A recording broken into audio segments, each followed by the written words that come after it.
The Iraq War began on March 20th, 2003, with a US and UK led coalition invading the country. While major combat operations, including the capture of Baghdad, concluded by April 9th, 2003, the conflict persisted for several years. The Bush administration's primary justifications for the invasion, that Iraq possessed weapons of mass destruction, WMDs, and had tenuous ties to Al Qaeda and the 9/11 attacks, were later discredited. Saddam Hussein's regime fell due to the invasion, which, in turn, led to a power vacuum and increased sectarian violence between Iraq's Sunni minority and Shia majority. The conflict, which lasted nearly 9 years, also resulted in a costly U.S. troop presence and a lengthy insurgency. President Bush announced the end of major combat operations on May 1st, 2003, and the U.S. military officially pulled out of Iraq in December 2011. The absence of any weapons of mass destruction in Iraq, or even evidence of their removal from suspected sites, raised serious questions about the war's true motivations. Despite a seemingly promising start, the military campaign ultimately caused deep divisions among Americans and alienated crucial U.S. allies. In retrospect, 62% of Americans, including majorities of military veterans who served in Iraq or Afghanistan, concluded that the war was not worth fighting. Several factors contributed to the administration's success. Most notably, the prevailing public opinion in the wake of the horrific September 11, 2001 terrorist attacks. Americans were exceptionally receptive to the potential application of military force as part of what Bush termed the global war on terror. By early 2002, with U.S. troops already deployed in Afghanistan, a significant majority of Americans supported military intervention in Iraq to depose Hussein and eliminate terrorist organizations in Somalia and Sudan. These sentiments indicated a strong endorsement of the prospective use of force compared with other military missions in the post-Cold War era, as observed by the Pew Research Center at the time. Over the following year, Bush and high-ranking members of his administration articulated the dangers they claimed Iraq posed to the United States and its allies.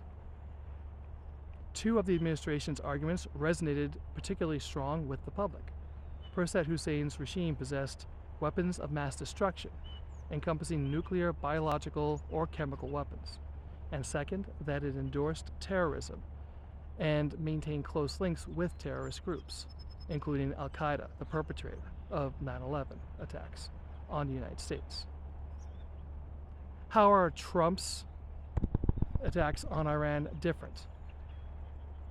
Well, the public is capable of being, and often is, better informed. The 24-hour cable news cycle was once our primary source of information, predating social media as a common means for individuals to share news of their personal experiences. Consequently, even with his devoted following, Trump has struggled to gain public support for bombing Iran. Furthermore, Trump failed to meet even the minimal evidentiary standards set by the Bush administration to justify his attack. His own staff initially stated in press conferences that there was no nuclear threat, only to retract their statements after Trump publicly denounced them as liars. The recent attacks by the president on Iran, perceived as an act of war, executed without congressional review or approval.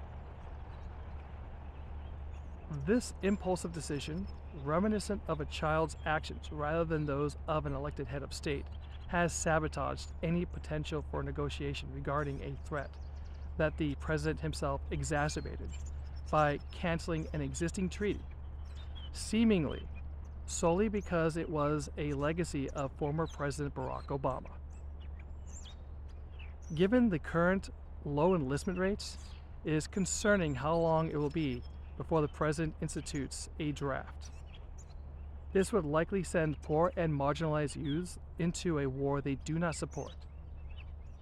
As demonstrated by Putin, Dictators often use conscripts as mere cannon fodder, sacrificing lives until the opposition's ammunition is depleted.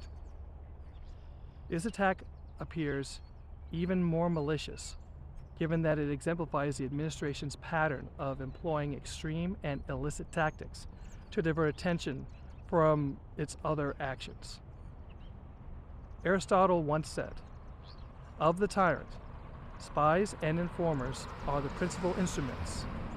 War is his favorite occupation, for the sake of engrossing the attention of the people and making himself as their necessary to them as their leader." That's all for this week. Until next time, remember, your voice is vital. Don't let anyone silence you. If you appreciate this content, please like and subscribe. For updates, ring the bell. Your support truly helps the channel.